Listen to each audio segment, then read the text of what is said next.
Today for writing, we're going to be talking all about the climax in a story.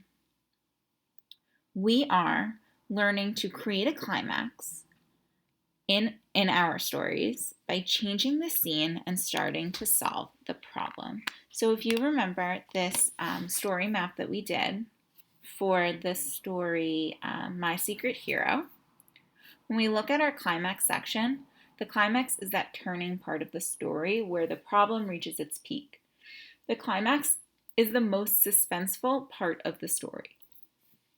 Now, in order to think about the climax, you also have to think about the rising action. In the rising action, we do have a lot of problems, right? In the rising action, we learn about the narrator and Kara. We learn about Kara's problems in that she wants to help someone, but she can't find them. And she doesn't want to be exposed or expose unicorns to all people.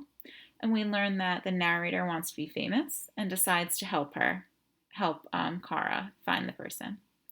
The climax is where the story starts to turn, where the characters start to change and the problem starts to change.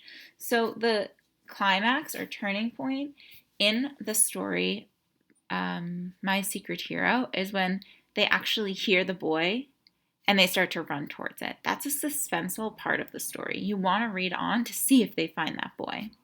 And then they begin to help the boy. This is a small part of the story, but it changes something within the story. So not yet did we learn about the change from the narrator, but the action and the climax, that part of the story, is going to change the story.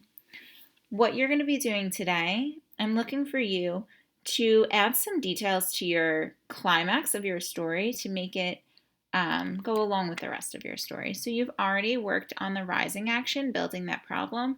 Now you're working on the climax to make it the most suspenseful part of the story. Make me and Miss J and Carlos and Miss Alexis and Miss Joanne all want to keep reading your story to find out what's going to happen and how that problem is going to be solved.